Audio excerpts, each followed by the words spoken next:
Hey folks, Rob back for another Rob Plays, and this week I've got the trusty Plus 4 fired up and we're looking at the Commodore 16 version of Ace, developed by Ian Martin and published by Cascade Games in 1985. This is actually a bit of an interesting one because this is actually the original version of the game. Whilst I looked at the 64 version quite a long time ago, this version on the C16 is the original one along with expanded VIC-20. So, basic idea, I'm going to play off keyboard because the joystick is not being responsive, but the basic idea is last fighter pilot, all your squad mates have been taken down, and it's your job to basically take out all the enemy aircraft. So big thing is, it's a bit of a, I'd struggle to call it a light flight simulator when they, the ACE stands for Air Combat Emulator, so I guess you could say it pretty much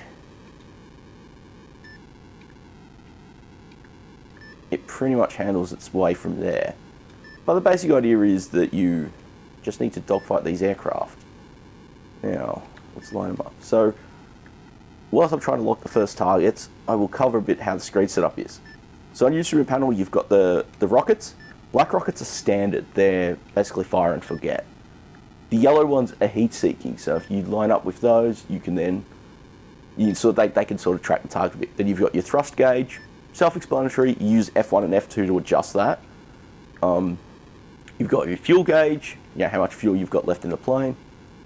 And then you've got your velocity, altitude, score, and high score.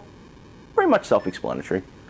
In the middle, you've got the roll and pitch indicators, which sort of, they replace your artificial horizon that most other simulators have. And they, of course, were carried on over to the C64 versions of Ace and the complete Plus 4 version. So they're pretty much sort of standard there. Then you've got your radar, and you can sort of see you're the dot in the middle, and two other aircraft are around.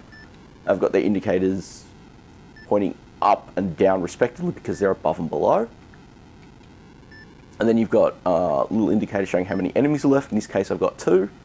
There's my damage bar, and finally a little bit of text reports on level 1. And ooh, we are actually at the same height as this first plane, so we can probably line him up. We're probably going to see him come up any second now. Yes, I put some more thrust in.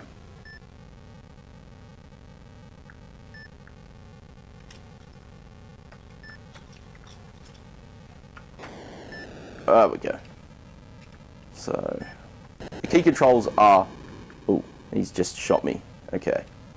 Key controls are...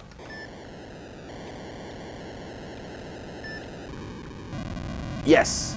I've been hit a couple times, but at the same time, I took one of them out. So the key controls are the arrow keys on the Plus 4 keyboard, which, something? They're actually pretty workable here. I actually don't mind them.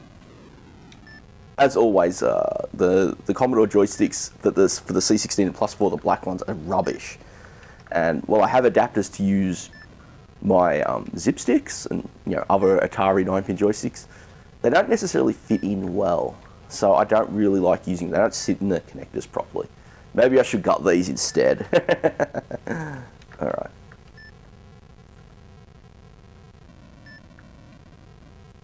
Alright, Now, one thing I don't like, because funnily enough, this game actually reminds me a lot of the Spitfire Ace, Spitfire Ace, Hellcat Ace, and MiG Ace by Microprose. And it has the one problem I have with those that I have here as well, is that you don't really have any judge of height. Right now I've got to descend pretty low to line up with this next fighter, and I'm pretty much reliant on reading my instruments. There's no real depth to the ground like you'd see in most other flight simulators. But the good news is I'm actually above him now, so let's put some throttle up there and get some height. But yeah, the arrow controls, the arrow keys to pitch and yaw, or the joystick, and shift key to fire or the fire button, it actually works really well. Granted,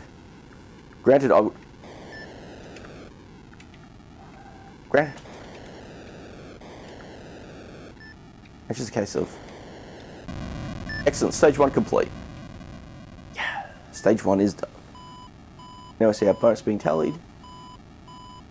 We'll get a refuel and rearm. And we're on to stage 2, and one thing I do actually like is that the sky color changes. I think it gets darker. I've not made it past...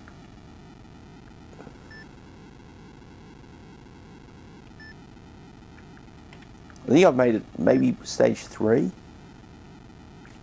But it's usually a case of, oh dear. So this is one of those moments I worry, because I've got to descend to try and line these planes up, and I don't want to descend too fast because I could get into a dive that I can't get out of. Let's see, 37, 36, 35.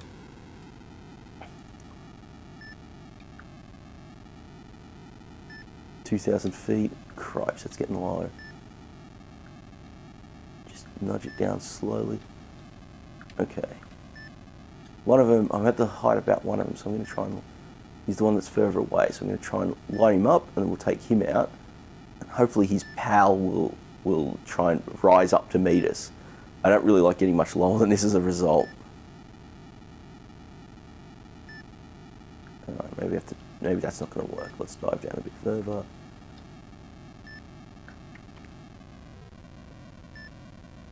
This is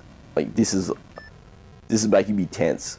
1,000 feet, and we had... Alright. Okay. Put a bit more thrust. Line up, line up, line up. Oh no, just above. Okay. Okay, come on, pull out. Put a bit more speed up so we can see him.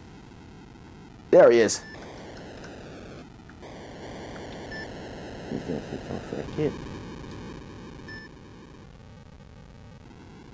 Yeah, despite the limitations of the C16, this is really thrilling to play. It's just, you know, pure dogfighting.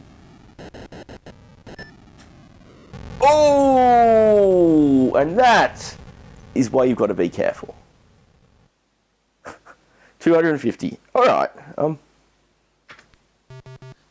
What I generally like with Ace is that, you know, it's a fairly simple dogfighting experience. It's pretty simple to play. You know, it's something that's really good to fire up for a quick brush if you want to, you know, take out some enemy aircraft and have a blast. That being said, I mean, I think it's a bit samey here. You know, you've just got these 3 types of aircraft you can see on the title screen. And, you know, when you look at Ace on the 64, you know, you've got the ground targets, you've got the flak, you've got the, you know, anti-air, you've got the sea combat, and that adds quite a bit to the game. And obviously, for the sake of memory, I mean, remember, you've got running on a 16K home computer like the C16, or the VIC-20. The VIC-20 version needed, what, an 8K RAM expansion? So you've got a fairly limited, fairly resource-constrained game there. So they've done their best with it. It's actually pretty good fun to play. I don't think it's worth me restarting another play. You'll just see me crash and burn eventually again. So thanks again for watching. I hope you enjoyed this look at... Game doesn't really get talked about all that much.